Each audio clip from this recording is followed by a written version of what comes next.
Good afternoon, everyone. Let me start by saying welcome to those who are attending. I'm Nazira, the co-founder and CEO of Vendorship Inc. It's great to have you here. Thank you and welcome. Thank you to our speakers today. We have excellent panelists. I can't wait to ask them questions. I don't even know if we'll be able to cover all the questions today, but I'm so excited to have Laura Vincent, Alex Smith, and Angela Pena Ward. Thank you again, panelists, for bringing your expertise and experience. The title for today is IT Talent Acquisition in the Government Sector. Of course, we'll discuss the top challenges for government recruiting. And we hope that our discussion today will be constructive and meaningful. And we are happy to have with us also our Vendorship team.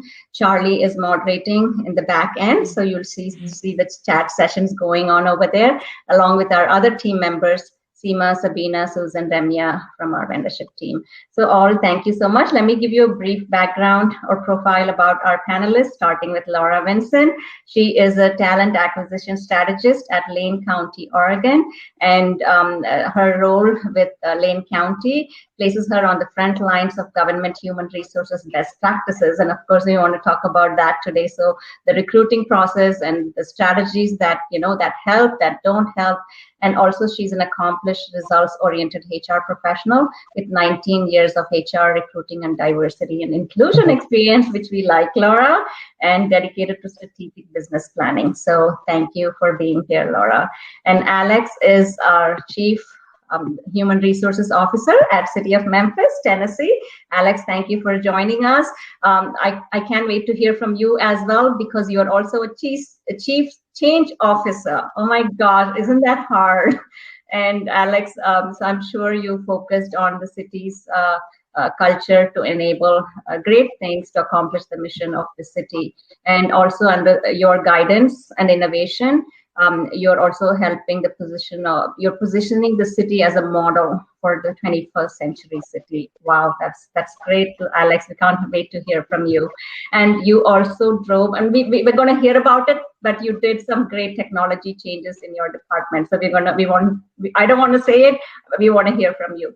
We have Angela Pena Ward. She's the managing director at the San Antonio-based 5 Ward Groups LLC. So Angela, first of all, sorry about what's happening in Texas. I know you're in the Austin area, and we just keep hearing all these, sometimes the bad and the horror stories, but I know people had fun with the snow as well, because that's sometimes a rarity in those areas. But Angela, we can't thank you enough for still taking the time to join us today, and we appreciate you. You are with the 5 Ward Group LLC, and you are a recognized sales leader and team builder. You're empowering clients to make you actually supplement talents, right, from Fortune 500 to startups, both in the public and the private sectors. So Angela, we can't wait to hear from you as well. And of course, you are all that certified, MBE, WBE, SBE, DBE, WOSB, and HERP certified in the Texas area. Oh my gosh, that's hard, but you did it. So I'm so excited. So first of all, I do it every year. Every year. And I just want to let you know that I was telling my team, you know what, we just have the perfect diverse panel along with me on the panel. So if you see the screen, you want to see this. First of all, women in leadership positions, right? And then look at the diversity. And I'm like, oh my gosh, this is how a board in any company should look like, right? Absolutely. So I'm glad we are agreeing on that. My first question to Angela is, what is one, and to all 3 of you, starting with Angela, is what is one lesson that you've learned or a skill that you've learned during the lockdown? Not to make any assumptions. Wow. Not to make any assumptions about what's going on with our clients and whether they're succeeding or they're struggling. Not to make any assumptions about our talent and how they're growing in that period. We have found that we have got some clients that have absolutely been crushing it despite COVID. And when I share a little more about what I've seen in the last 12 to 18 months, you'll understand how and why. And it's not just a public sector thing, and it's not a private sector thing, but our environment is calling for some change that has resulted in some great success for our clients. So Very nice. I would just encourage people not to be timid about picking up the phone and checking on clients and checking on your team, because from one minute to the next, some great opportunities can present themselves, even if it's just to reach out and help somebody else. Very nice. A very valuable indeed thought. Thank you, Angela. Alex, how about you as the Chief Change Officer? Well, I think what we've discovered here in Memphis, Tennessee, is that you can find leadership truly anywhere. We've had a number of employees step up in so many different ways that we would have never really even fathomed before COVID. So, for example, my learning and development supervisor is now leading our contact tracing efforts within the city. My wellness supervisor is now leading our vaccination plan for the city. Our deputy director for general services is leading our COVID testing and vaccination across the city.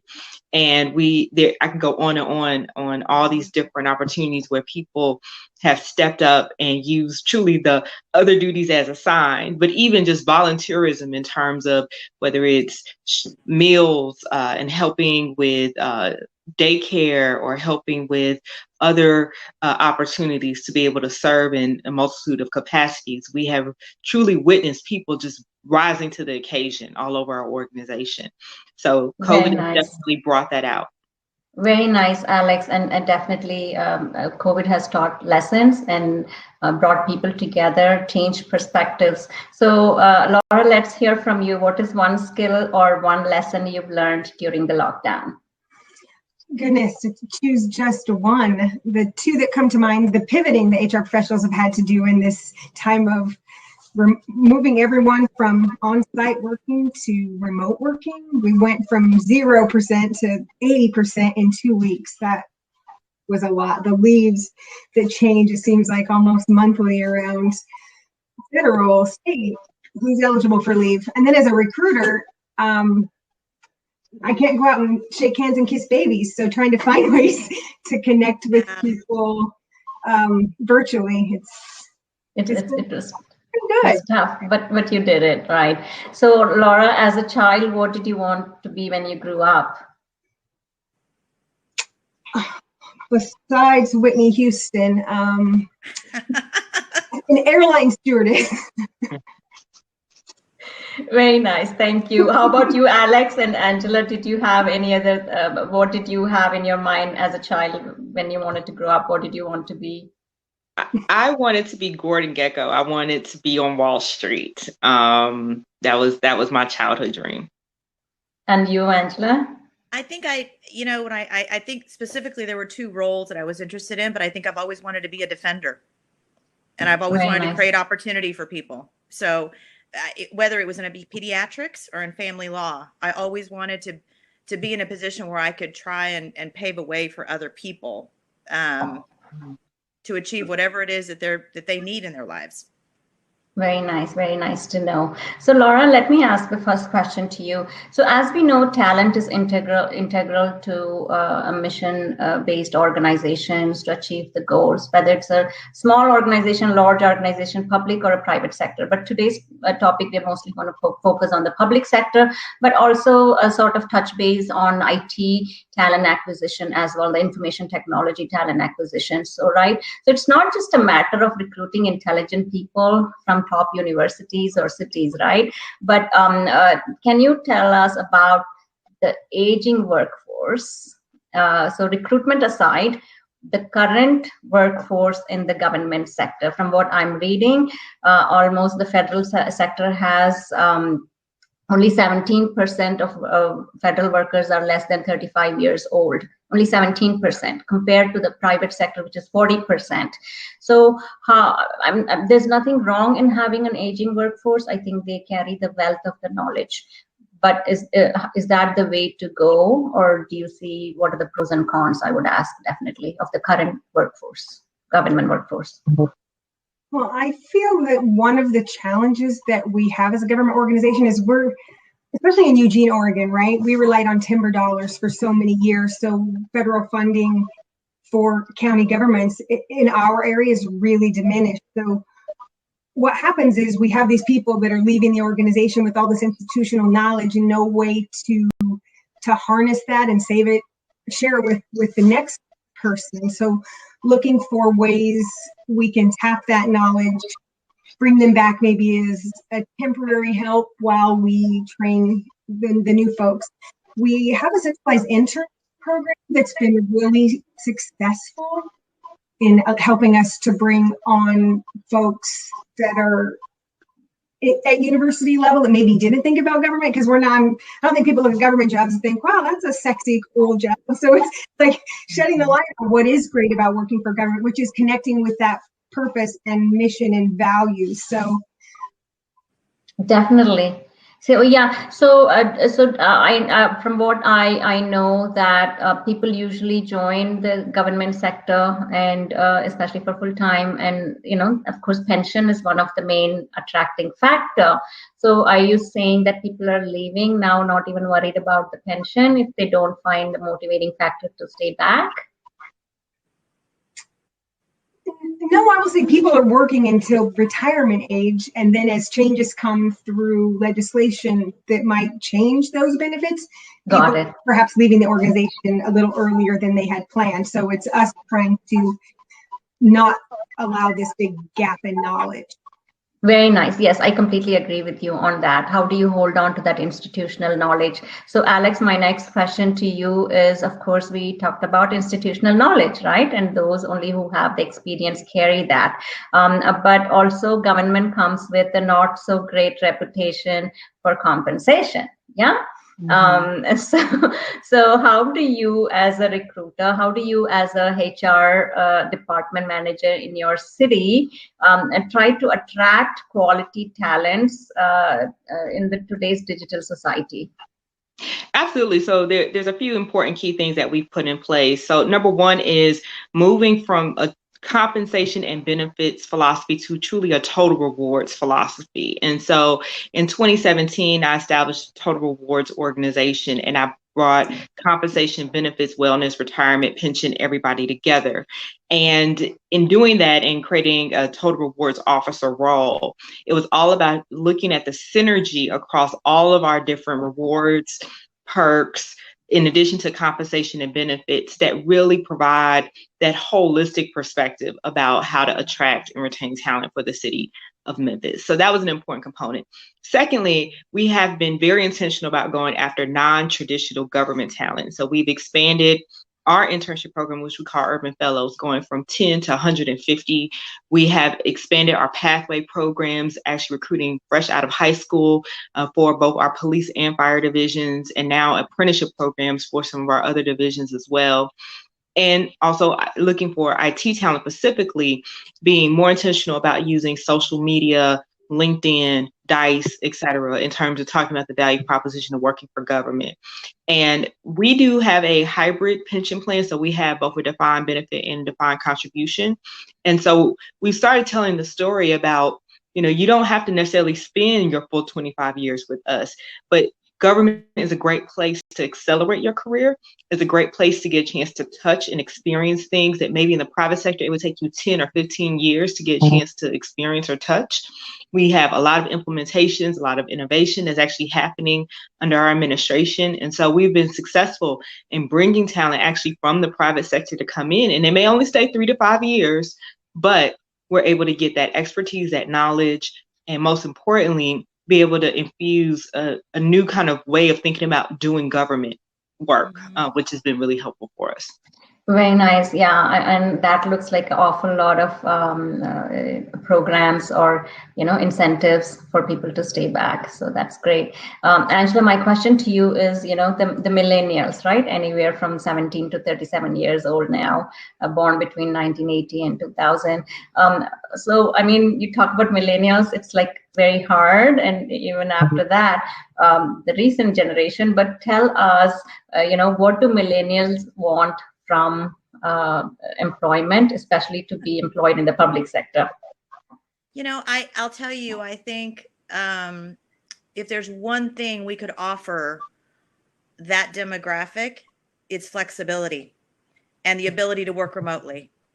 And I think that, that is one of the biggest challenges that some of our public sector clients have had, is trying to digitize their environments in such a way that their employees can be successful and continue to serve the communities that they live and serve in.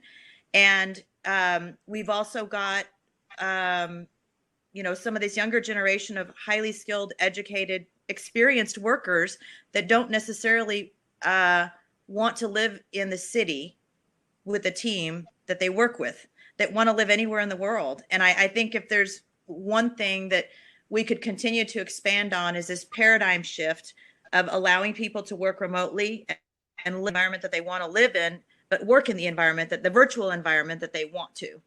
That's been a huge adjustment. And I know that's something that we're just getting started and doing, but I think that's going to be a critical thing in attracting talent in and out of IT. Definitely. And so, Angela, do you think they would prefer a boss or a leader?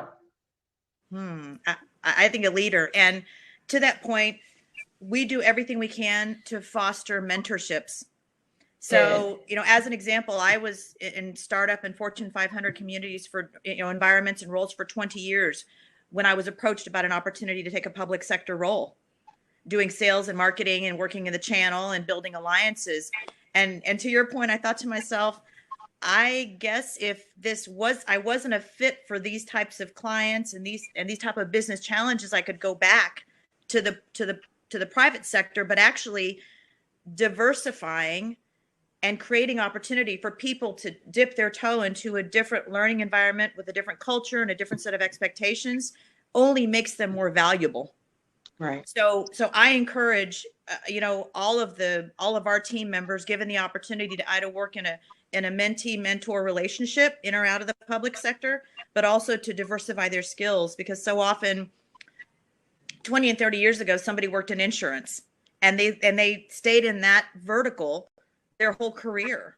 But in the public sector, to your point, you can work for different agencies that have a whole different set of business challenges and goals in serving their constituents. And so it's a great opportunity to diversify experience and become more valuable to yourself and to the leaders, right? And the teams that you work with. So I heard flexibility, I heard mentorship, I heard, for them to be independent in making some decisions to offer their talents and skills from millennials. So that's something definitely the government sector should be considering as well. And I'm sure there are strategies that are going and discussed about it. So Laura, let's talk about, and Laura and Alex, I want to touch base upon this one. Let's talk about stale recruiting techniques, right? And I'm not saying everyone has that. I'm sure we've all moved away, but we sometimes look at RFPs and we are still seeing that people are still working under the legacy system. It's not working. They're not modernized yet. They don't have the budget. But Laura, tell me, how hard has it been, or have you all used any updated technology? Are you looking at it for modernizing HR platforms in your city, in your county? So I was the first person to work in this role at the county. So they kind of had a post and pray model where they posted a job and would pray that people would apply. And so now we have an applicant tracking system. We utilize, oh my gosh, so many different platforms to get our job postings out far and wide to recruit the most diverse group of folks to apply for open positions. Career Builder, ZipRecruiter, those aggregators, right, that push the jobs out. Of course, some of our jobs are very specific. We have engineers and doctors, so you really have to drill down and find niche places. But I just think that what has been the most successful is breaking down the myths of how hard it is to get a job working for local government, right? That you have to know someone. There's just a lot of myths about it. So I did spend a significant amount of my time out in the community, just talking to folks, selling those myths and sharing best tips, tricks, just full transparency around our processes. So Laura, so this would be a myth if I say this, right? That if I know Laura, I can get a job in the county, in Lane County. Yes or no? I would say no, unfortunately. Good. So you busted the myth. It's not just knowing the people inside. Okay. Right. Sounds good. Great. And I think that's one of the majority of the myth. Of course, there's a referral program in each local government, but just knowing a person would not get you the contract or would not get you the the job. Yeah, right. Angela affirmed. So Alex, tell us about how is artificial intelligence and data-driven technologies are being used in the HR platform. Basically, I'm asking about 2021 HR trends in the government. Absolutely. So to tell our story, in 2016, when I first became Chief HR Officer for the City of Memphis, I was very intentional and focused on really enhancing our HR capability so that we could be more strategic partners for the divisions and leadership for the city. And so we embarked on an effort to move from an on-premise HR system to a cloud-based HR system across the board, so that we could focus our energy on solving problems and helping city leadership really access and attract and retain the talent needed to get work done for the citizens, instead of circulating paper and focusing on these manual processes. And so in 2016, we started that effort. In 2018, we completed it. Our whole HR team is in the cloud. And along with that, we have truly modernized our recruiting efforts, going from when I started, it was an employment office, to now a true talent management office, and focus on talent acquisition and recruiting in a more concrete way. And so what does that look like? So first of all, our time to fill went from 120 days to 75 days or less for filling our positions. It also means that we are posting our roles actively on social media. We're also doing digital advertising across a multitude of different platforms in the digital marketing space to be able to promote our roles. We also are actively participating in career fairs and particularly university recruiting. Mm-hmm. So we're very proactive in going to different universities and have created a career pathways team, as well as a public safety HR recruiting team, to particularly go after our harder to fill jobs. And to tell the City of Memphis story on a national basis. So truly bringing in more of, I would say, a private sector approach in terms of how to look at recruiting, and understanding that we can no longer just post and wait, but we gotta have to recruit and actually go out and tell our story and share the wonderful things that we're doing and why people should want to come work for us. So Alex, when I used to be in the county here in Metro Atlanta, when I used to post a job from our department, the HR team would come back with 400 applications, and this was a few years ago, right? Is it still this case? Is it still the same? No, so we really focus in it. And once again, I would say we have civil service ordinances here. I don't, depending on the city, state, they may have a civil service where you want to have a competitive process, et cetera. But we're very big on doing some initial screening to make sure we're getting applicants who have the minimum qualifications and also some of the key KSAs or knowledge, skills, and abilities that the hiring manager has identified. And then providing those applicants to them. So no longer just dumping 400 applications in a hiring manager's lap, but also doing some initial screening as well. And of course, having the more modern technology helps with that in terms of being able to really more thoroughly search for individuals who meet your minimum requirements. Very nice. That makes the work a lot easier and actually gets the deliverable done, right? So, Angela, now that Laura and Alex have given insight about their city and county recruitment, you are also working with the state of Texas heavily as an alliance partner. Can you tell us how? So, Texas has MSP, the managed service provider methodology, in especially recruiting IT talent. So can you tell us a little more about that? How is it working? Because what we hear from is some of those contractors or vendors who are saying, hey, do we need to know someone inside so they can hire our candidate that we've posted? Can you just give us some tips? What works, what doesn't work? Well, I will tell you, it's a challenge, but I think that in working with clients, us recruiting and staffing, we try to do three things. We try to understand who their customers are, what their culture is, right, for the agency or the environment that they're in, and then what their capabilities are and what they're responsible for providing, so that we can take those considerations into finding the right match. To your point, I think automation and AI has absolutely come a long way. But we also do everything we possibly can, as much as it's allowed, to understand the environment and the team that our people are going to be walking into. Because as much as, we try to streamline the process and accelerate and expedite hiring and screening, filling out a worksheet with a certain list of qualifications and the number of years that people have with that skill doesn't necessarily mean that they're going to be a success in that role. So, like I said, I think, the other thing I'll tell you is that we try really hard to foster communication with the people and the team that we have in place with different agencies, because fostering loyalty is not just the department of the municipality or the county or the state or the agency where they're working, but we feel like it's ours too, and that we have a responsibility to our clients to foster communication and loyalty with the team member that we have working there. So I think that does help to grow some retention around who we place and where. So, under the MSP field in Texas, and the reason I'm talking about Texas because you're here, about the state of Texas, what's going on. So they have various vendors. They have almost many IT talent providing vendors, right? And so what is the state of Texas trying to do? Trying to create competition, or is it trying to? I'm just trying to understand because out of the 10.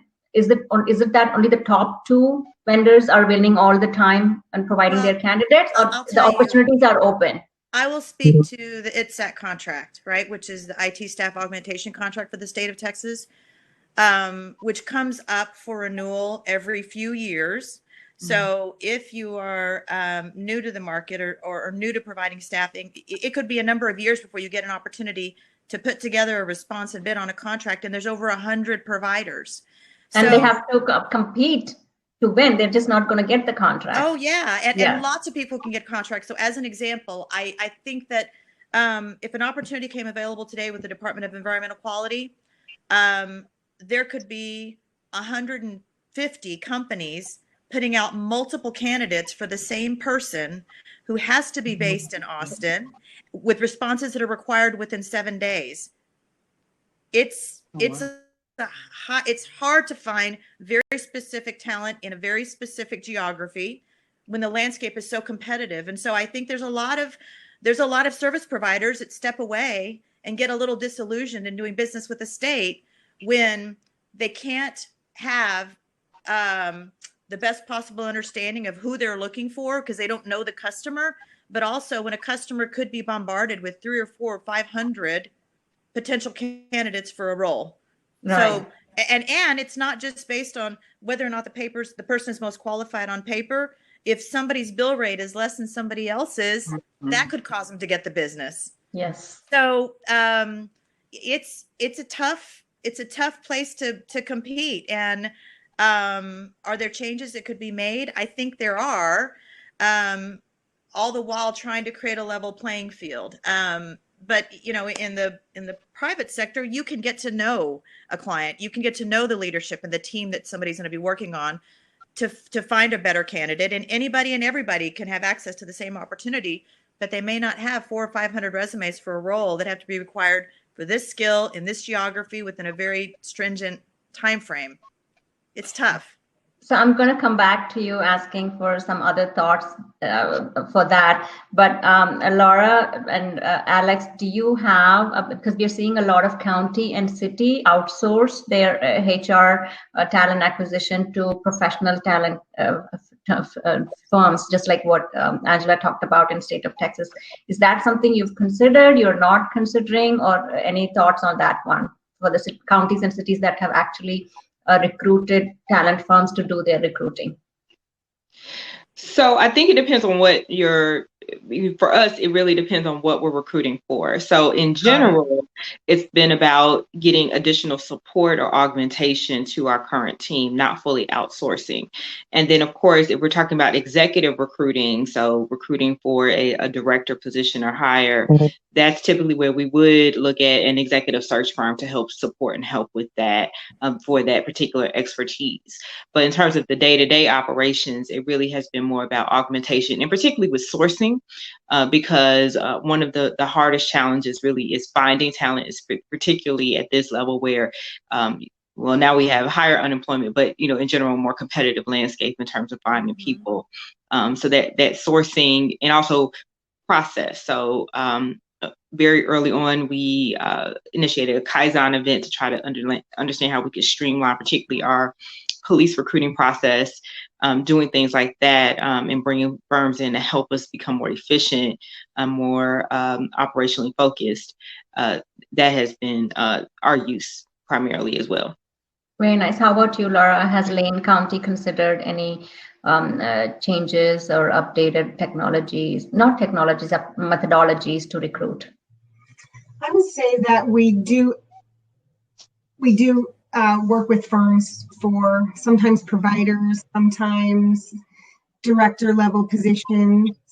We've had a lot of success sourcing and finding candidates for hard to fill positions, but typically I think just for the transparency of the process, they like to use a firm for the director positions. Very nice. I think, Nazira, also it's important to distinguish the difference between staffing and recruiting. Yes. Because in staffing is often referred to as staff augmentation or project-based support. And recruiting would be helping to identify the best candidate for a permanent long-term role that the agency is going to hire. So they're ultimately at the front end, we're recruiting and screening, but the end goal is different. And each of those options can have their own process, right? And their own set of contracted parties with whom the agency can do business. So now that you brought up that point, I'm glad you distinguished way before now itself. So tell us, how is IT staff, the contract that you talked about in Texas, is there any way their improvements can be made to their IT staff augmentation? So let's not use the word recruitment on this case. Well, I think that it would be advantageous to renew the contract more often. So is it 2 years now? Is it every 2 years? Well, it's longer than that with the possibility of extending. Got it. But I know we had to wait 2 years before we could respond to the RFP. And the RFP itself is a very expensive and labor-intensive process. And I think on the outside, there's no clear rhyme or reason around who does or does not get a contract. It can take a long time to get on a contract. Now, we're approached often about being a subcontractor to a prime.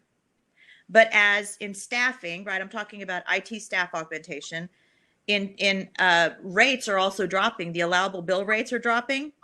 So if there are multiple primes that are wanting to subcontract to a diverse entity like Five Wards Group, oftentimes when the allowable rate is dropping, and the talent is so tight and allowed to work remotely, and as a result, compensation is going up, there's just not enough margin for a prime and a subcontractor to invest in the process when they're going to present a candidate that's one of hundreds. So those are just a couple of the factors that are affecting the process now. Okay, sounds good. And I'm sure you provide those suggestions to those whom you come across.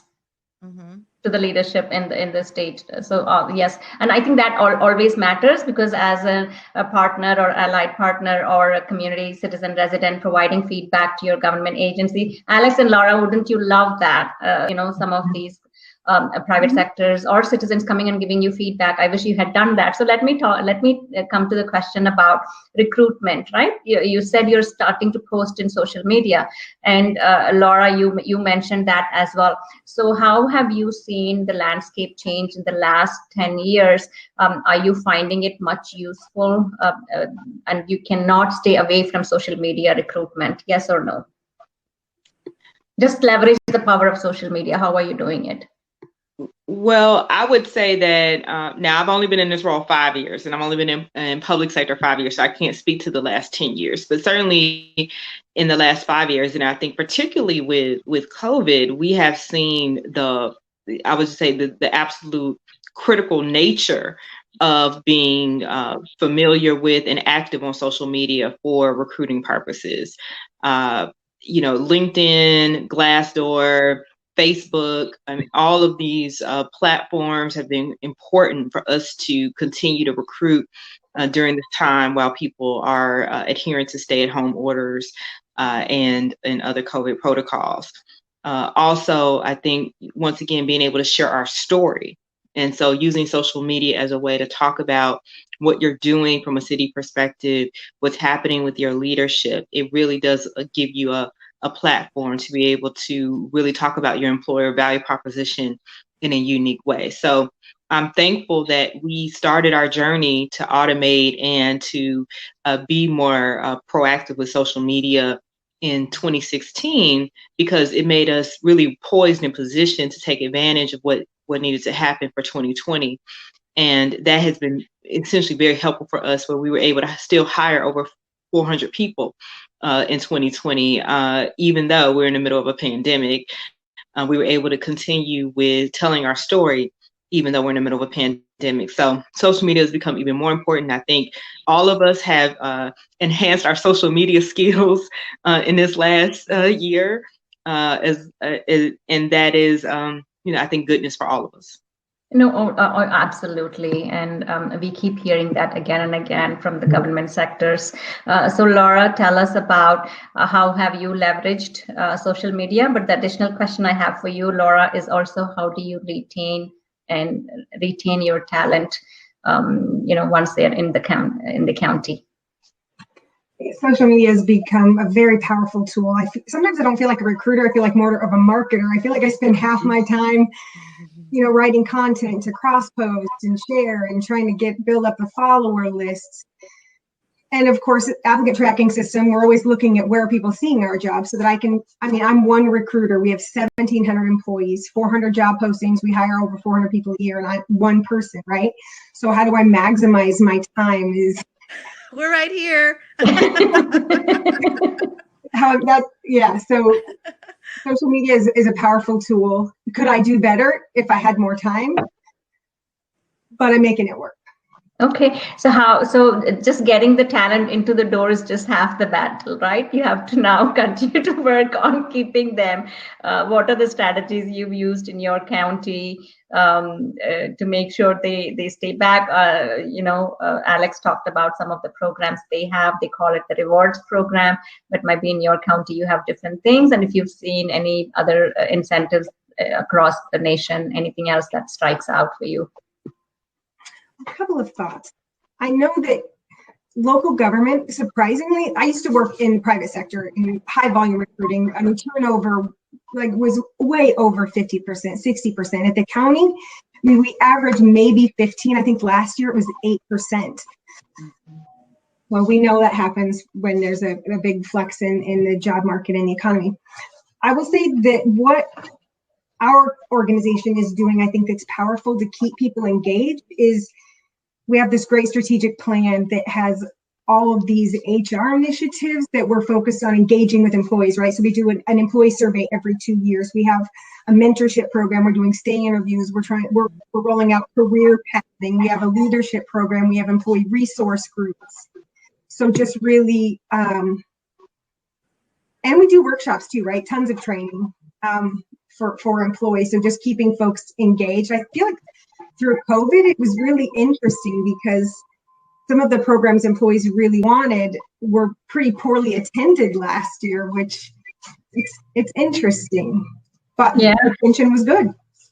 Oh, very, very nice. So I moved from my academic position to the local county government, leading a division for health promotion. And my academic colleagues were like, "Are you crazy? Who would move to the government from having such a nice position at a renowned university?" And I never understood that thought till now, because I mean, being at the county was my dream job, and I, even going forward, I would still say that.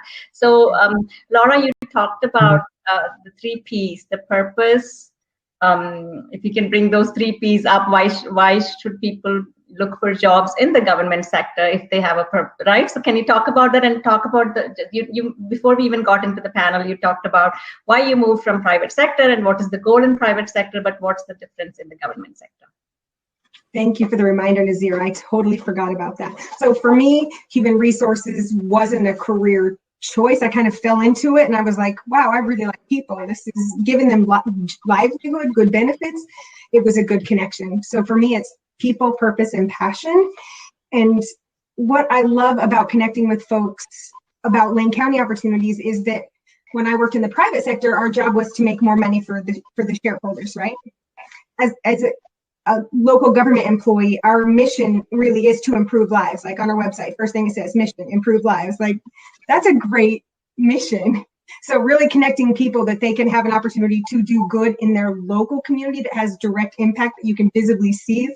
Like right now, think about all the mass vaccination clinics that we're doing, the work that we're doing on the unhoused and in our community. So just really telling those stories, like Alex said, is I think the most powerful tool that we have in local government is for recruiting. Very, very well said. Thank you for that. You said people, passion, and purpose, and I think that's what I love working in the county government. Just making so many changes and seeing those changes making an impact in lives of many. Also was a great insight working there. So Alex, let me ask you.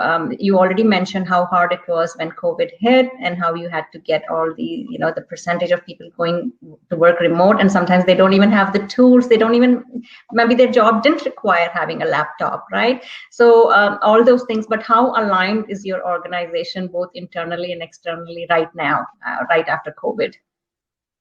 So for us, so our purpose statement is making life better for Memphians every day. And so really adhering to that purpose statement, we have truly shown that in 2020. And I'm so proud of our organization. We were able to go from really no telecommuting to over 10% of our employee base telecommuting in really a 4-week time frame. And particularly for HR, we were able to go completely remote within a 4-week time frame.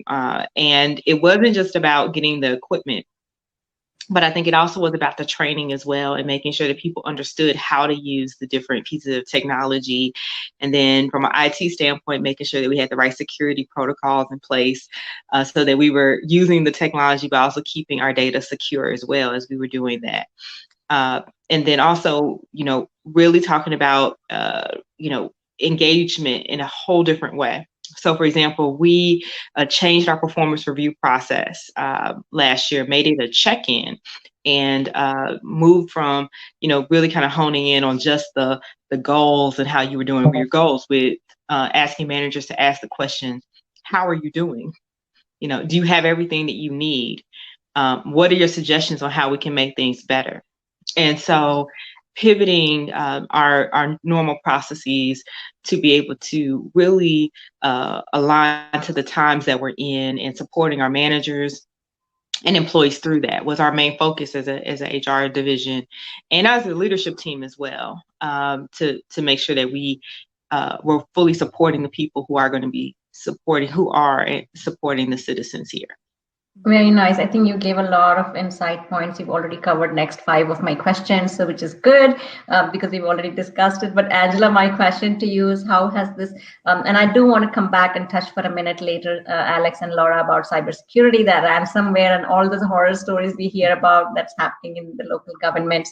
But Angela, how has the local government affected the way your organization operates? And that means any small business firm that looks towards, government contracting and even partnerships. But it's hard to form a partnership when you don't meet the person. And you talked about loyalty. So can you tell us how things have changed, and what have you done?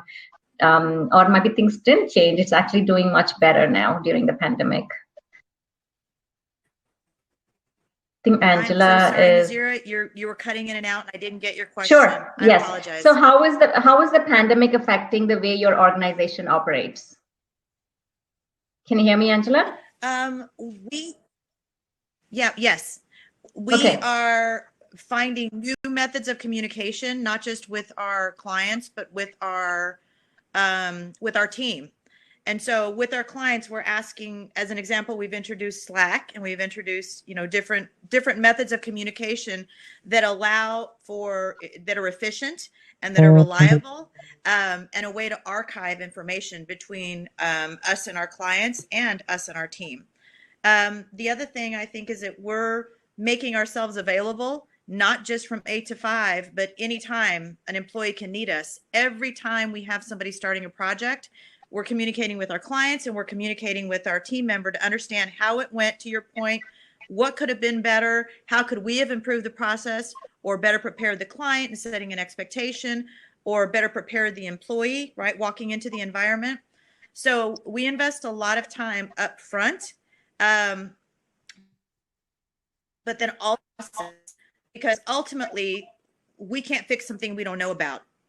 And we want there to be 100% transparency. And even in the recruiting process, when we're presenting a candidate, I want honest and candid feedback from my client so that I can sharpen my focus around what it is that we're looking for and what the perfect fit looks like for them. So I guess everybody else has mentioned something that really relates to how they operate on the day-to-day. And for us, it's cultivating connections beyond technology. So do we leverage technology where it makes sense? Yes. But we are very hands-on as we building the bridge between our clients and our employees to create other opportunities to do better and be better. Awesome, great. Looks like you are really getting there, and we don't know when soon COVID is coming to an end, but I think we're sort of all set up to survive and thrive during this pandemic.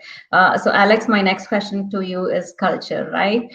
Every county, every city has a culture, and I learned that heading into the previous job that I was in, or career that I was in the county, and they always said we just have a culture, and it was hard for me to just accept that culture, but also it sort of challenged me to show sometimes changing the status quo, which ultimately produced some results, and then it raised eyebrows. Oh my gosh, she brought all this money to the county because we did it this way. So culture change can be good, or sometimes might be not productive for a county or a city. But how do you maintain the culture of Memphis, all in remote, working remotely? Maybe all these 400 employees you have hired have never had an opportunity to actually be with the supervisor. Right. So, for us, it's about being clear about the mission, vision, purpose, and cultural values of the organization. And so day one, when we have our new employee orientation, in fact, one of the first things we did in 2016 when the new administration came in is we put together a video of the mayor and myself and our COO talking about what's important to us and the culture that we want to establish with the city. And so our 4 main cultural values of innovation, collaboration, accountability, and service, we truly exhibit that and live that on a day-to-day basis. And in many ways, that has been the foundation or rock bed for our culture change work here. Really using data, for example, to help us to make decisions. So we meet on a monthly basis, and we've continued this through the COVID process, looking at our key performance indicators and talking about how we can improve or celebrating wins and success with what we've done with our KPIs. We also, as a leadership team, meet weekly, talking about the key issues for the city and working on problems together, really exhibiting that collaboration in what we do. And then particularly with COVID, I've seen so many cross-departmental directors and individuals, even cross agencies, working together to be able to solve big problems related to COVID. And so over time, these 4 cultural values have really made a difference for us in how we work, but also we've really been able to achieve so many results in terms of getting things done that people have really become believers, and we've been able to create momentum internally and even externally by people seeing the results. So I would say culture change is possible within government. It does take time. It takes consistency. But once people start to see the results and see that it can work, if you're working, for example, collaboratively together, if you are using data to help make decisions, if you are committed to making life better for your constituents, then people will jump on board. And that's what we've seen. Very nice, maintaining the culture. So Laura, let's talk about your one of your passionate topic, which is about inclusion and diversity, right? How important is that in your county, and also is how do you promote women from your HR department? You know, with the influence that you have, how do you promote women leadership? It's a big question. So I will say, it's really embedded into the culture of our organization, right? Our core behaviors: passion to serve, driven to connect, and focused on solutions. Those are incorporated into all of our job postings, our interview questions. Our county administrator awards employees for demonstrating those behaviors. So specifically around equity, in 2018, we have an equity committee, and they took that to the next level. So we have a cohort that participated in the Government Alliance on Race and Equity last year. They have an Equity 2.0 plan. We're rolling out equity lens tools throughout departments to be utilized when making decisions. We have diversity training requirement hours. People have to meet both for behavioral and competencies. So just really trying to make the people that we serve are diverse, right? So we need to be sure that we're providing critical services in a trauma-informed care way, like appropriate ways to how people need them, equity versus equality, right? So we do, I think we're on a path to, we're just doing great work. I feel like I didn't sum that up very well. No, I think it was great. As long as you're saying yes, we are inclusive and diverse, and we are working towards program, and training is provided to our managers to make that happen. So that's really good. Laura and Alex, you don't have to answer this question. Assuming that the leadership from your county and city is not listening, what is the worst thing about working, or what is the worst thing about your current job? As I said, you don't have to answer, but like I said, it's always good to provide feedback. At least for me, one goal coming out of this panel discussion is that people should be open to getting into government jobs. I think they find it more fulfilling than sometimes in the private sector. Well, and if I'm going to be just fully transparent, and this kind of leads to the diversity and inclusion conversation, but being the head of HR for a municipality, and particularly a police department, is very difficult right now. So my team assists with the promotional process and the recruiting for our police department. And of course, last year with the untimely death of George Floyd, the civil unrest that happened in terms of the calls around police reform, one of the tough parts of being in this job was having to, have conversations with friends, family members, and the city council about what we're doing from a policing standpoint, and how we're making sure that the incident that happened in Minneapolis doesn't happen here for me in Memphis. And what do we have in place from a policy perspective, from a training perspective, from a recruiting perspective, to help make sure that those things don't happen. And so we were ready and prepared, and we participated in several community meetings to be able to answer those questions and to walk through those inquiries. But it was really, really difficult because both as an African-American woman and, in my role, having to sit and explain and walk through, and then also, be very reflective to make sure that we have what we need in place to be able to prevent those type of things from happening here. It was just a lot. And I think anybody who is serving in a leadership capacity in the public sector faces that challenge, because your work is not just about, making widgets. It is literally about touching and enhancing and serving others' lives. And so you can end up in some difficult situations that way. Mm-hmm. Any additions you have for that, Laura? I feel like we're such a lean organization. Sometimes you really have to choose what are the priorities and put off things that you need to do, but you don't really have to do them today. I just feel like being lean and sometimes under-resourced. Definitely. So, Angela, we talked about this much earlier, but let's talk about an IT graduate, right? So he or she graduates from the university and is always looking for this. The paycheck is the first thing that comes to their mind. Hey, I put all this time and I have all these talents, and of course, technology has the highest scope, especially in these years. So it would be very hard for you to place them in a government sector. I would love for them to explore the government sector, but what else do you tell them? Because the billing rate that you're giving them is too low for them to be convinced. I would say, kind of along the lines of what I mentioned earlier, is just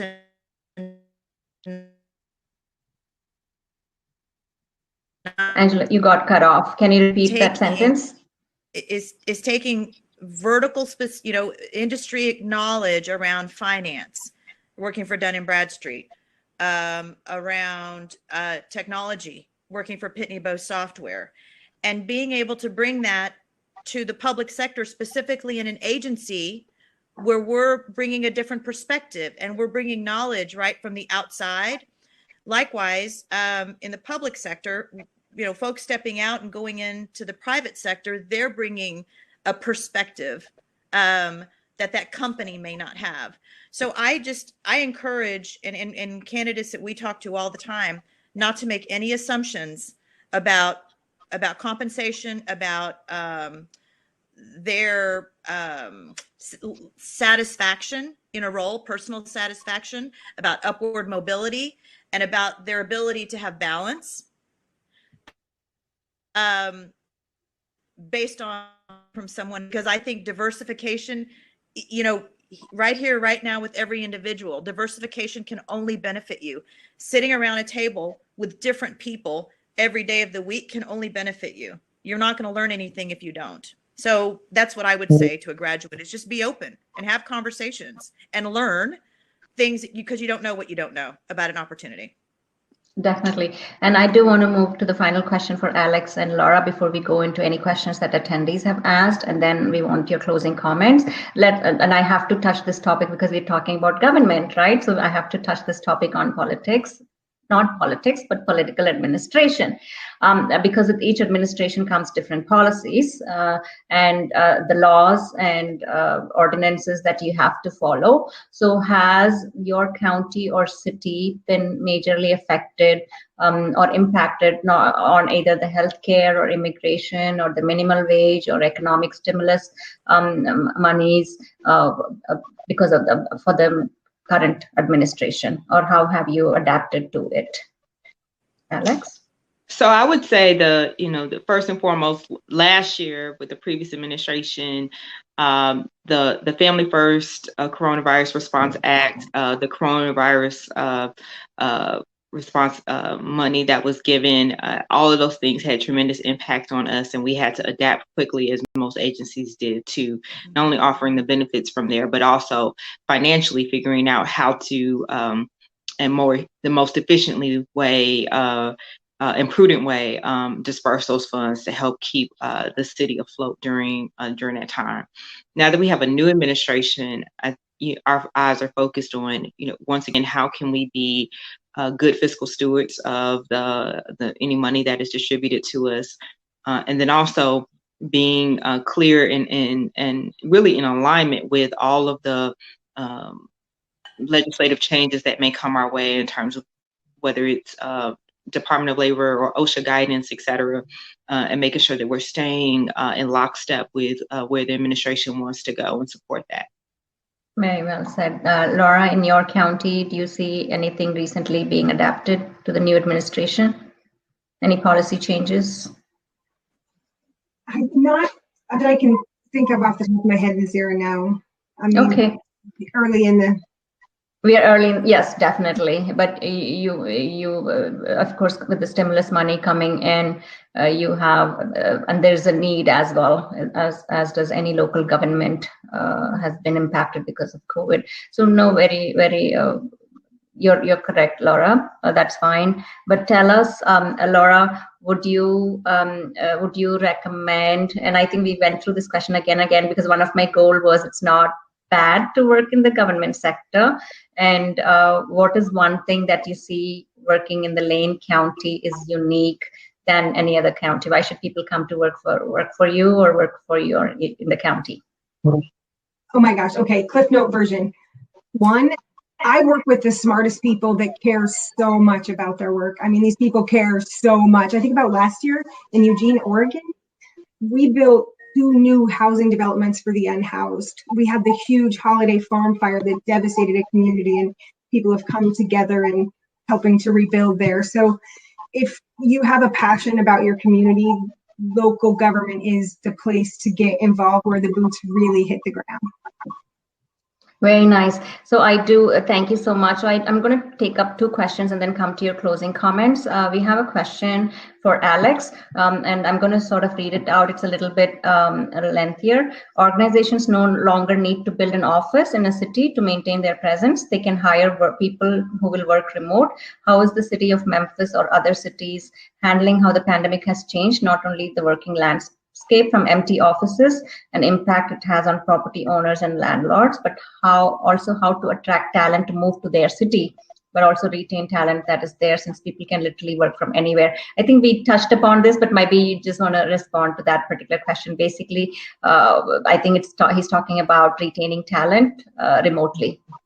Yeah. So I think that question has 2 parts to it, right? So there's a city, if you will, a city economic development component to that, right? Which is about, how do you continue to entice through tax incentives and other programs, employers to come to your city and to build your workforce and overall economic base in the city. And I would say that, we've continued to focus on that in 2020 in terms of understanding, what's important for employers and wanting to make Memphis attractive to them and wanting to have them relocate or to locate their organizations here. I think secondly, from a city of Memphis as an employer perspective, we have 8,300 employees. And yes, we have seen this unique shift of people working remotely. I would say we're still not, like I said, only about 10% of our workforce is telecommuting. The majority of our workforce is still working on site because, honestly, from, if you're looking at police, fire, libraries, our community centers, we still need people on the ground. We are just focused in on making sure that they have the proper PPE, safety practices, alternative work shifts, things of that nature to be able to help support that and ensure that we have good masking and social distancing that's happening. So we still support that. That being said, I think on the telecommuting side, we've made tremendous investments around technology, training, as I mentioned before, and once again, in really encouraging our managers and supervisors to be engaging with that population, so to make sure that they continue to stay aligned and engaged in their work. Very well said. Thank you so much for that answer. So Angela, let's start with closing comments from you. And again, I want to thank you in midst of the snowstorm. You've joined us today. So really kudos and, shout out to you and your team as well. And please stay safe and hope you get the power back soon and get back to normalcy. Go ahead. Thank you. Thank you so much. I think I just want to share that, and I've said this 2 or 3 times. I think communication is so important in attracting and in keeping talent. I have team members right now that I know want to move to live near and closer to their families, given the environment and the fact that they may be working remotely indefinitely. And so staying in communication with clients and with our team members allows us to continually meet the needs of both groups. And I think the other thing that I want to mention is it's kind of interesting is that as we have agencies here in the state of Texas, as an example, that are being forced to digitize and being forced to make forms and documents available to their employees working remotely.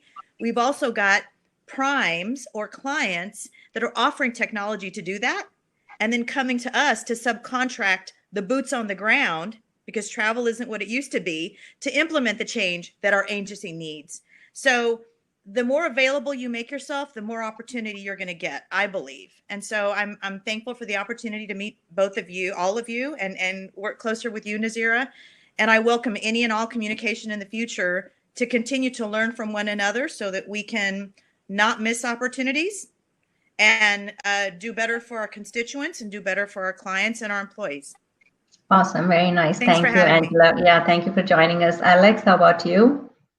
So the first thing I would say, anyone that's listening on the call, we are hiring at the City of Memphis, so check out our website, memphistina.gov. Secondly, I would say in terms of particularly IT, what we've seen is that we have had an increased need in project managers, increased need in service delivery operations managers, and so there's definitely a wonderful demand, if you will, for IT skills, and particularly I would say on the project management side, there are many new initiatives now that whether it's 5G or any kind of infrastructure, other things that different agencies want to do, but they don't know how to execute, and they need good people who understand both the technology and project management methodology to be able to execute really well. And so that is a great area to consider going into, to expand and to be in high demand. Especially in remote working environments. Especially great project managers that can manage processes and teams in diverse, and disparate parts of the country, time zones. It's incredible. Yeah. And I welcome the opportunity to learn from you all about how we can better serve you. So Alex, can they say they saw you on this webinar while applying? Sure, they can say they saw me on this webinar. It won't help, but it'll be great if they want to put that in the they took 1 hour to listen to you and they applied for the job, so your goal is accomplished. There you go. Absolutely. How about you, Laura? Closing comments, please. I feel like Alex stole the thunder. We're also hiring. I think it's a great time, right, to think about career trajectory and changes and opportunities to do different work remotely. I don't know how long our organization will continue being this virtual, but I anticipate that it will be a while, and then even once COVID is behind us and most of us are vaccinated, there'll still be teleworking opportunities. So just be open. And if you have, what I'd like to tell people is when they're looking for a job, sometimes you don't get out of college, you don't know, right? Find something that you're passionate about, something that you really care about, and then find a way to implement that in your work every day. And then guess what? You're doing something that you enjoy, and you don't have the trudge of, oh, it's Monday. And talk to recruiters and interview as much as you possibly can, because we'll help guide you as we have our hands on the pulse of working with great teams like yours. Definitely. And Laura, and because I took that step, I can always say now that I had a dream job, right? And I learned so much from it and I offered so much to it. But again, thank you all. First of all, Angela, thank you. Be safe. Alex, wonderful insight. Laura, great information, and wish you all three the best of luck in in the place that you're leading. And thank you all to the listeners and who are going to listen to this later. Thank you for joining us. We have a monthly webinar. We talk about a topic each month with expert panelists. And thank you to Vendorship for sponsoring this. What we do is Vendorship helps government contracting easy. And we would love for you to continue with our journey and stay safe. And thank you again for spending your time with us this afternoon. Thank you all. Take care. Bye-bye. Thank you. Bye-bye.